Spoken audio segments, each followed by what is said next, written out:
This podcast is brought to you by Venom Energy.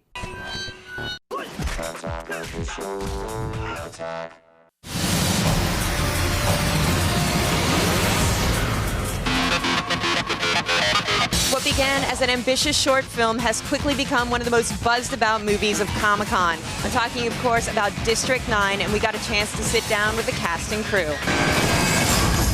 I'm here with District 9 director Neil Blomkamp. Could you sort of just give us kind of an encapsulated version of what the movie is about plot-wise, or at least the beginning? It's about this derelict alien ship that arrives.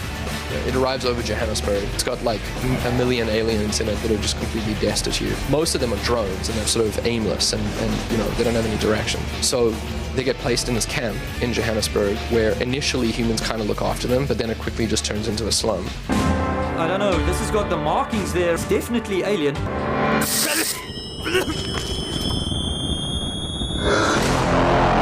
The whole movie feels very spontaneous, which is obviously Neil's intent. We've been able to incorporate the visual effects in a lot of handheld shots, and some of the more old documentary footage we've treated to make it look like it was shot on VHS, and we've put aliens into that. We've actually taken some stock footage from South Africa of some people, in street fighting and riots that were shot by news cameras, and we've put aliens into the stock footage to create this really authentic feeling sort of science fiction footage. It's super interesting that this movie sort of has these parallels, obviously, a bit to apartheid and immigration. Was it neat sort of doing a sci-fi movie that sort of has that component, those layers?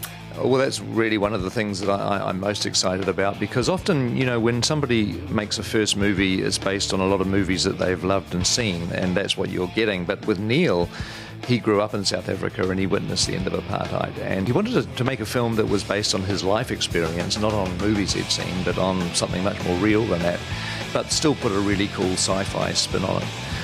And not make it preachy and political. That's not the intent. It's set in a political environment, but it's not about the politics. It's about aliens and guns and weapons and things blowing up. There's a fundamental sort of almost deep mythological element to it. Star Wars has it, of kind of asking real fundamental human questions, kind of who are we, what are we, why are we here? My character goes through that experience of losing his conditioning, his whole thing that he's created, this little personality who's trying to deal with this situation. And as he goes, all of that gets stripped away and kind of the bare essence of his humanity is kind of left. I heard you guys sort of unveiled this movie for the first time ever last night here at Comic-Con. Yeah, so last night they played it for the first time with me in the audience, and 400 people, and I was like, this better work, and it seems to have worked well, so thank God. You have nice responses from people in the crowd. Yeah. It's a very vocal Comic-Con audience. Yeah. No, it was good. It was really, really good. Yeah, people seem to really like it. Now it just needs to do well once it's released.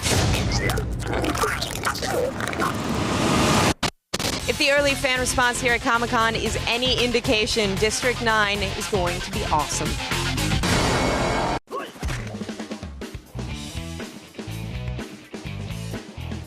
Like this short clip? Want to get more? Download a full episode on iTunes, Zune, Xbox Marketplace, or Fancast Store right now. G4, TV that's plugged in.